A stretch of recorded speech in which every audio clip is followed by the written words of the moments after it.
Hello guys, അസ്സലാമു അലൈക്കും. Welcome back to my channel. ഇന്ന് ഞാൻ മാക്സിമിന് പോയിരിക്കുന്നത് ടൗൺ സെൻറ്ററിലല്ല കേട്ടോ.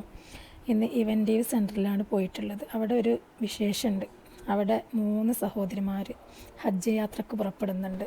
അവരെ ഒന്ന് കാണാനും അവരോടൊപ്പം കുറച്ച് നിമിഷങ്ങൾ ചെലവഴിക്കാനുമാണ് ഇന്നത്തെ ഈ ചെറിയ യാത്ര. ഇവിടെ എത്തിയപ്പോൾ ഒരുപാട് സന്തോഷവും ഒപ്പം ചെറിയൊരു വികാരവും പോകുന്നവർക്കൊക്കെ ഹൃദയം നിറഞ്ഞ ദുആയും ആശംസകളും നേർന്നു. ഇവിടെ നിന്നുള്ള ചെറിയ ചെറിയ വിശേഷങ്ങളും കുറച്ച് ഫൺ അൽക്കുലത്ത് മുഹൂർത്തങ്ങളും കൂടി ചേർന്നൊരു ചെറിയൊരു വീഡിയോ ആണ് കേട്ടോ ഞാൻ നിങ്ങളെ കാണിക്കുന്നത്. ഹജ്ജ് ഒരു സാധാരണ യാത്രയല്ല, അതൊരു ആത്മാവിനെ ശുദ്ധീകരിക്കുന്ന ഒരു അനുഭവം കൂടിയാണ്. അള്ളാഹുവിനോട് കൂടുതൽ അടുക്കാനുള്ള ഒരു മഹത്തായ അവസരം. ഇവരുടെ മനസ്സിലുള്ള കുറച്ച് സമയം അവരുടെ കൂടെ നിന്നതെങ്കിലും അവിടെയുള്ള ആ മുഹൂർത്തം ഉണ്ടല്ലോ, മനസ്സിന് നല്ലൊരു സന്തോഷം നിമിഷമായിരുന്നു കേട്ടോ. അങ്ങനെ ഞങ്ങളെല്ലാവരോടും യാത്രയൊക്കെ പറഞ്ഞ് ഈ 3 പച്ച ചുരിദാറുണ്ടല്ലോ, ഇവർക്ക് ഒറ്റയ്ക്ക് ഫോട്ടോ എടുക്കണം എന്ന് പറഞ്ഞിട്ട് ഞങ്ങൾ എന്നും കൂട്ടാതെ ഫോട്ടോ എടുക്കുകയാണ്. നല്ല ഭംഗിയുണ്ടല്ലേ, എല്ലാവരും ഒരേ കളറായതുകൊണ്ട്. ഇതൊക്കെയല്ലേ നമ്മളെ സന്തോഷം. ഇനി നല്ലൊരു മാസ് എൻട്രി കണ്ടോളൂ. ഇതാണ് ഒത്തൊരുമ. അങ്ങനെ ഞങ്ങൾ ഫോറസ്റ്റിലൂടെ അങ്ങനെ പോയി, സൽമാത്താന്റെ ഫോറസ്റ്റിൽ കൂടെ അങ്ങനെ പോയിക്കൊണ്ടിരിക്കുകയാണ്. സൽമാത്താന്റെ വീടല്ല കേട്ടോ മക്കളെ, കീശ്ശേരി മുഹമ്മദ് കുട്ടിന്റെ വീടാണ്.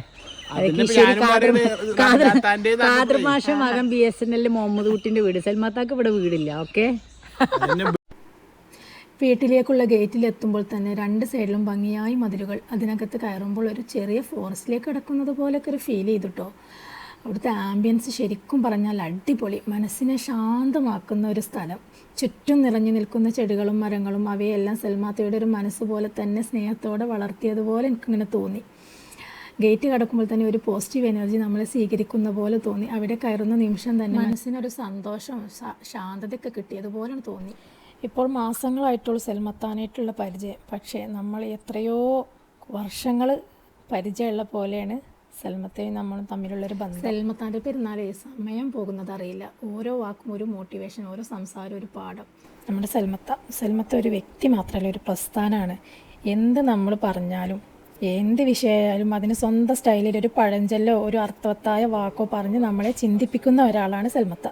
ഒപ്പം പോകുമ്പോൾ ഓരോ നിമിഷവും ഒരു മോട്ടിവേഷൻ, നമുക്ക് അറിയേണ്ട കാര്യങ്ങൾ, ജീവിതത്തിൽ മുന്നോട്ട് പോകാൻ ചെറിയ ചെറിയ പാഠങ്ങൾ എല്ലാം എത്ര സിമ്പിളായിട്ടാണ് പറഞ്ഞു തരുന്നതെന്നറിയോ. അവരോടൊപ്പം ചിലവഴിക്കുന്ന ഓരോ സമയവും നമ്മളെ പോസിറ്റീവ് എനർജിയാൽ നിറക്കും. ഏത് വയസ്സുകാരോടും ചെറുപ്പക്കാരോടായാലും മുതിർന്നവരോടായാലും ഒരുപോലെ ഫ്രണ്ട്ലി ആയിട്ട് ഇടപെടാൻ കഴിയുന്ന ഒരു വലിയ മനസ്സുണ്ട് സൽമത്താക്ക്. എല്ലാവരെയും ഒരുമിച്ച് കൂട്ടിക്കൊണ്ടുപോകാൻ കഴിയുന്ന ആ സ്പെഷ്യൽ കഴിവ്, അതാണ് സൽമത്തയുടെ ശക്തി. സത്യം പറഞ്ഞാലേ സൽമത്തയെ പോലെ ആകാനേ എല്ലാവർക്കും സാധിക്കില്ല. കാരണം അത് ഒരു വ്യക്തിത്വമല്ല, ഒരു വൈബാണ് മക്കളെ. ഹലോ, അസ്സലാമു അലൈക്കും. വലൈക്കും അസ്സലാം. നമ്മളെ മെയിൻ കോർഡിനേറ്ററും ട്രെയിനറുമായ സൽമത്താന്റെ വീട്ടിലാണ് ഞാൻ വന്നിട്ടുള്ളത്. ആകെ കേട്ടാത്തൊന്നും കളക്ടറാണ് പൊന്നാര മക്കളെ. അല്ല, ഒരു സാധാരണക്കാരിയായ ഒരു മുസൽമാൻ വരി. കനിവിന്റെ കടലായ എഴുതിയാൽ തീരാത്ത ദുനിയാവിലെ സുവർഗമാണെന്റെ പൊന്നുമ്മ.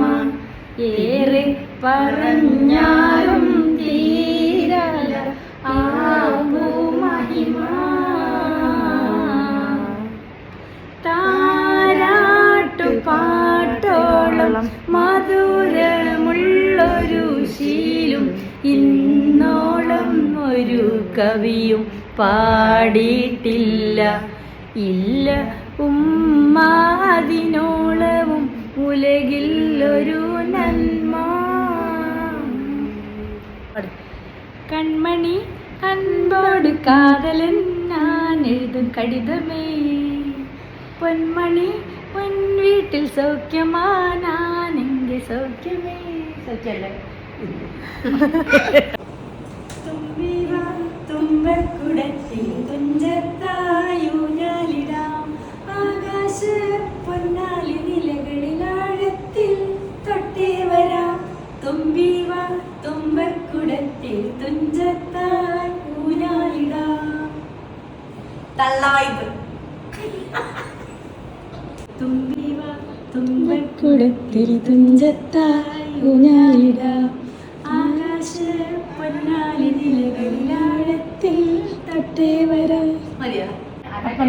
ഞങ്ങൾ ഓക്കേ.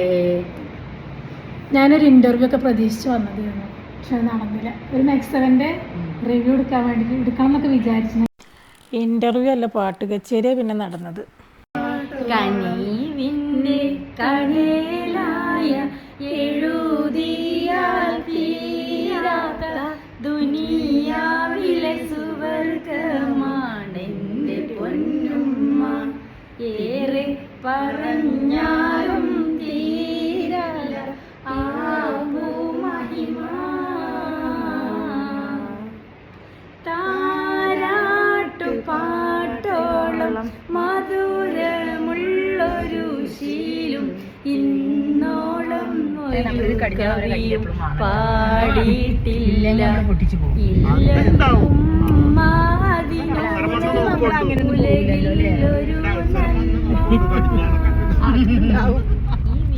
കാരണം എന്താണെന്ന് വെച്ചാൽ നമുക്ക് ഡ്രൈവിംഗ് അല്ലെങ്കിൽ എല്ലാത്തിനും നമ്മൾ ഇവരെ ആശ്രയിക്കണം. അവർക്കാണെങ്കിൽ എപ്പോഴും നമ്മളൊപ്പം വരാൻ പറ്റിപ്പോണമെന്നില്ല, അങ്ങനത്തെ ബുദ്ധിമുട്ടുണ്ടാവും. നമുക്ക് ഡ്രൈവിംഗ് നമ്മൾ അറിഞ്ഞാലല്ല പല കാര്യങ്ങൾക്കും പോകാനും നമുക്ക് ഒറ്റയ്ക്ക് സാധിക്കും. മറ്റെല്ലാത്തിനും അവർ വന്നിട്ടേ പറ്റുള്ളൂ എന്നുള്ളൊരു ഇത് വരും. അപ്പം അതുണ്ടാവില്ല. പിന്നെ ഇതിനെക്കാട്ടിലൊക്കെ നമുക്ക് പറയാം, നമ്മൾ ഡ്രൈവിംഗ് പഠിച്ചു കഴിഞ്ഞാലും നമുക്ക് വണ്ടി മനസ്സറിഞ്ഞ് തരുന്ന ആൾക്കാരാണ് ഭർത്താക്കന്മാരാണ്.